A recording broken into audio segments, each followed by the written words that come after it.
Hey guys, this is Mr. Roxy coming at you live from Palm Beach in Florida. It is Monday. It is November the 8th.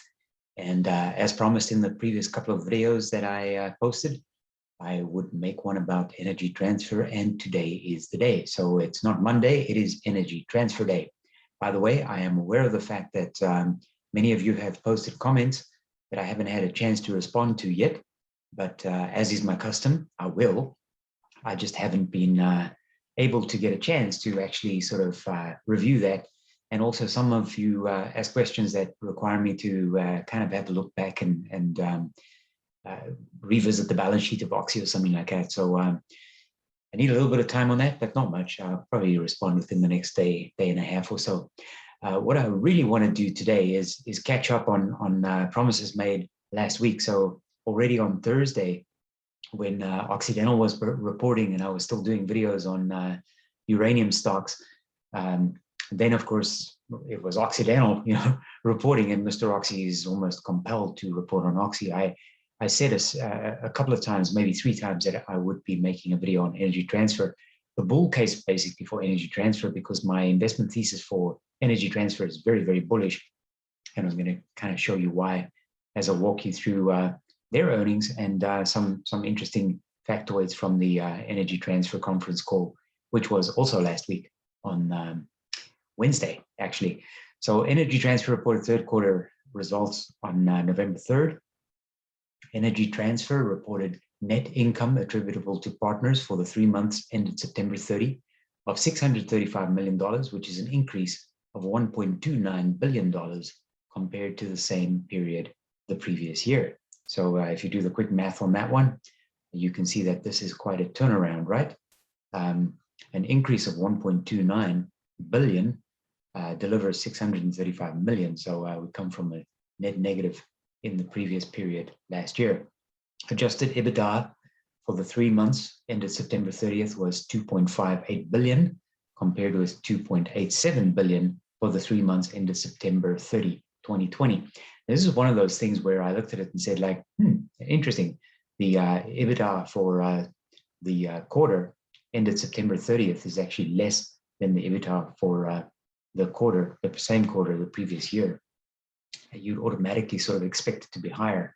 And then when I see something like that, it's like, this comes back to the comment that I made in a previous video about, I think I was talking about Oxy, and I said, I looked at energy transfer, and then when I looked at the results of the quarter, it made me kind of pause and say, I need to take another look. And that's what I'm actually doing here and sharing it with you. Distributable cash flow attributable to partners, too many able. So distributable cash flow, DCF, attributable to partners as adjusted for the 3 months ended September 30th was $1.31 billion compared to $1.69 billion for the 3 months ended September 30th, 2020. Same thing, right? Why is this less?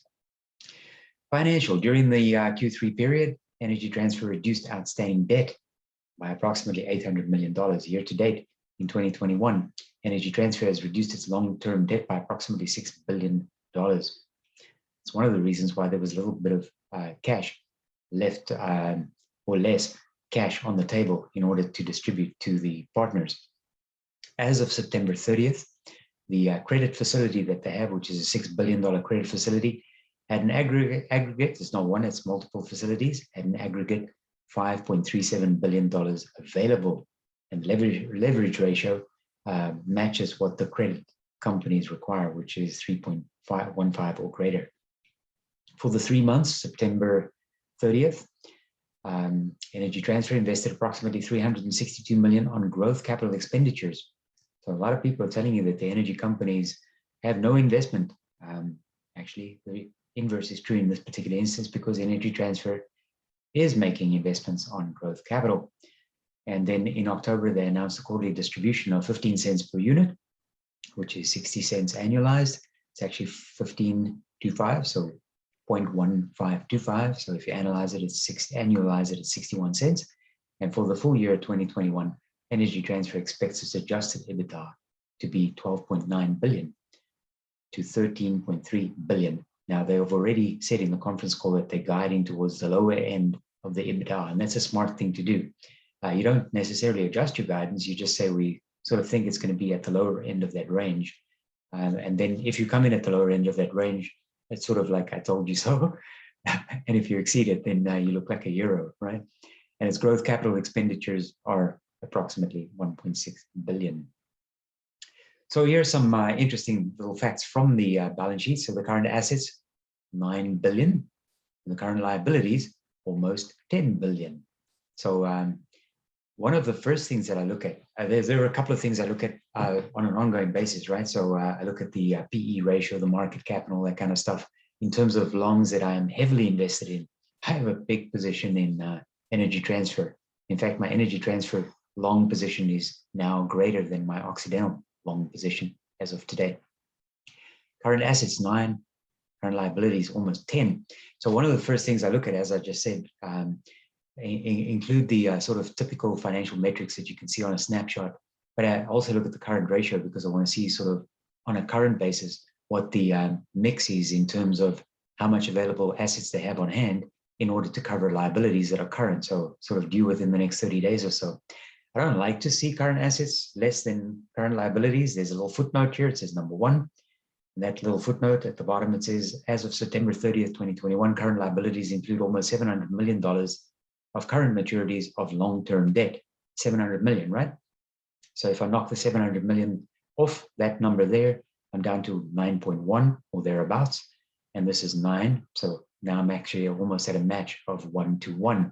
Now I talk about the current ratio quite frequently, which is different from the quick ratio that you can see depending on what financial tool that you're using, it is that you're using in order to analyze the positions that you are probably looking to invest in or that you might belong in. The difference between the two is that the current ratio includes cash and cash equivalents, and the on the asset side and on the liability side, it includes all current liabilities, and then it includes a number of other things, kind of like the same way I said cash and cash equivalents. So these are sort of cash, current liabilities, and equivalents, things that you might have to pay within the next 30 days, which aren't necessarily sort of typical cash payments that you need to make. So the difference between the two is quick. The quick ratio is specific, just liquidity. So this is just cash. How much cash do you have and how many bills do you have to pay? So the quick ratio below 1 generally is a concern. I want to see it at 1 or above. In other words, you must have as much cash or more than what you need to pay your bills.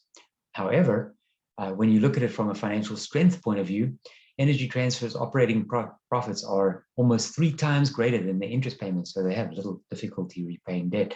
So as a general rule, the current ratio or the quick ratio as a snapshot provides you with a tool where you can say, this company looks like it doesn't have enough money in order to meet its current liabilities, which is never a good thing. However, the next step is to say, how does the company's operating profits compare to its interest payments? Because that'll give you an indication as to how well or not they are going to be able to repay debt. A couple of things that are interesting over here. So in the 9 months ended September 30th, rather than looking at the 3 months, I'm looking at 9 months. Your income in this particular instance for Energy Transfer is 5.7, almost 5.69, so almost 5.7 billion income, compared with a loss of 525 million in the same 9-month period of last year, which obviously included the COVID pandemic, which impacted everybody negatively if this is the kind of market or sector that you were trading in. A quick snapshot here. What's new? This is from Energy Transfer's pitch deck, their slide deck for the conference call. I'm sort of, just because this is my nature, less inclined to be too interested in the operational or strategic. Operational, I'm mainly looking at CapEx and operational expenditures. And from a strategic point of view, I'm, relatively speaking, less interested in it because of statements like this. Enable midstream acquisition. We continue to believe the transaction will close before the end of 2021. I don't really care what you believe. I'm more interested in facts. And the Q3 2021 financials, as reported to the SEC, are facts. The rest kind of depends on the story that you're telling, right? So adjusted EBITDA, 2.6 billion. DCF, usually when I see DCF, the first thing I think of is discounted cash flow. In the case of a limited partnership, it means distributable cash flow, 1.3 billion. excess cash flow after distributions to the partners, $900 million. Growth capital spend for the year to date, 2021, 1.1 billion. Fiscal year 21 estimate, 1.6 billion. In Q3 2021, we repaid $800 million worth of debt, and year to date, $6 billion worth of debt has been repaid. This company is doing exceptionally well. Almost any way you slice and dice it, it is a really good investment. And by the way, I've said this several times before, it was Bulldogs #1 who originally drew my attention to energy transfer. I like energy transfer. So, like if you have a contrarian thesis on energy transfer and you think it's not really a good stock, then by all means, please shoot my investment thesis full of holes, because I don't mind learning from people, especially people who are smarter than what I am. Rapidly becoming a world leader in NGL exports. So in total, look at this. Energy transfer's percentage of worldwide NGL exports has nearly doubled over the last 18 months to nearly 20%. Just look at that graph. Good growth. Anytime a company has good growth and they're profitable and they're making a lot of money. And last year they cut the dividend to almost nothing, and they're still paying a dividend of almost that's yielding more than 6%. That's a good place to be, especially for a long investor like me who has to manage risk as well, because I'm not 20 years old. Focused on cash flow with disciplined investing. 2021 growth capital, 1.6 billion. So I've mentioned that a couple of times already. It gives you a breakdown here in terms of where that growth capital expenditure or investment is going. But look at this. So this is a sort of a highlight I wanted to share with you, right? So we had a couple of people on the call from Energy Transfer, and I'm just going to contrast this very briefly with Occidental Petroleum in order to help make my point, right? So when you listen to Occidental Petroleum and you listen to Vicky Holub and Rob Peterson, the CFO, answer questions, it's very factual, and it's relatively good from the point of view that if you ask them a question, is the sky blue? They'll respond and say, yes, the sky is blue. Tom Long from Energy Transfer is kind of the same, right? If you ask him a question related to energy transfer, he pretty much just provides a short and sweet factual answer, just talking about the business. The guy who should probably be answering most of the questions and actually ends up answering most of the questions is Mackie McRae. He's the co-CEO with Tom Long. And here's the difference, and this is what I wanted to kind of share with you. So look at the way he responds, right? This is from the conference call transcript. Yes, this is Mackie. I tell you, what a great question. Gosh, this is Mackie. I'll start. Jeremy, this is Mackie. You said it well. Yes, Michael, this is Mackie. What a great project.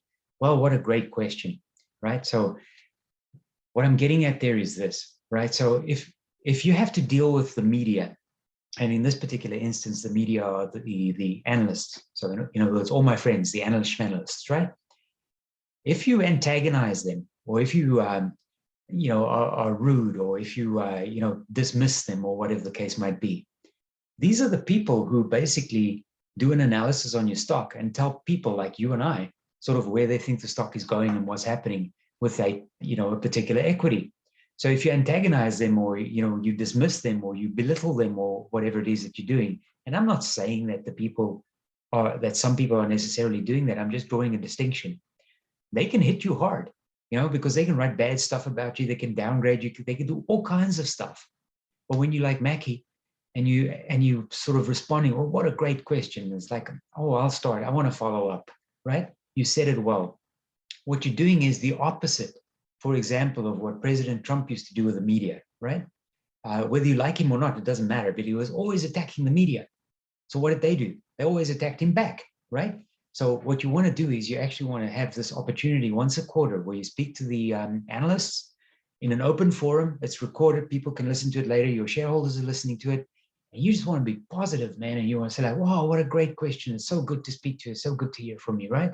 So philosophically, the point I'm making here is that Mackie McRae is like the sales guy for Energy Transfer. And Tom Long is more like the sort of Vicky Holub of Energy Transfer. In other words, if you ask me a question, I answer the question, and then we move on, right? Sometimes a little bit boring. Sometimes it's just like, whatever. Who's the sales guy? Sales guy is Mackie McRae. He's so good at doing this. A quick snapshot of Energy Transfer. I'm going to wrap it up. So it's super cheap. $9? Are you kidding me? this PE ratio down here, 5, right?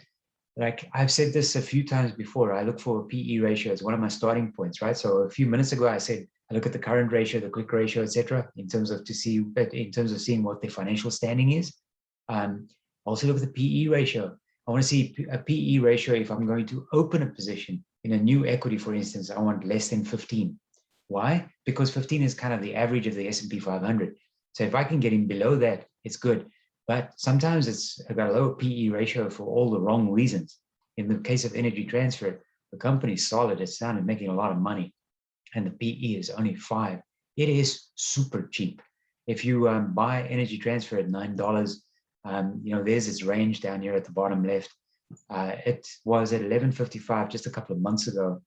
It doesn't really matter where the stock price is going in the near term. You either want to be invested in this thing or not. I am invested. I am long. I've got a huge position in Energy Transfer. And like I said earlier, if you want to shoot my investment thesis full of holes, go right ahead and do so. I'll listen. Annual yield, 6.5%. It's looking pretty good. Profitability, even though, or despite the fact that Energy Transfer lags its peers in terms of gross margin, look how it outperforms its peers in terms of operating and net profit. Operating profit trailing 12 months, net profit trailing 12 months, far better than the industry, and it's positive. It's good stuff, man. Valuation analysis, ET, value at a discount, PE value of 5 is one of the lowest in the oil and gas consumables fuels right now, right? Its PE is super low, right? So anyway, the things that you want to look at here is mostly just PE and price to book. Energy Transfer is cheap, man. Our friends at TipRanks say it's a strong buy. They've got a target price on it of about $15. If it gets to $15 within the next 12 months or so, that's almost 50% increase from where we are right now. So that's kind of Energy Transfer. So, hey, you know what? If you like my content, please subscribe. And on a couple of occasions during the video, I said you can shoot my investment thesis full of holes if you'd like. I'd be more than happy to listen. And that's the reason why I always add that little comment button there. I look forward to your comments and conversation about Energy Transfer. So this is the last of the videos that I promised, and that's Energy Transfer. Let me know what you think. I look forward to hearing from you. Bye-bye.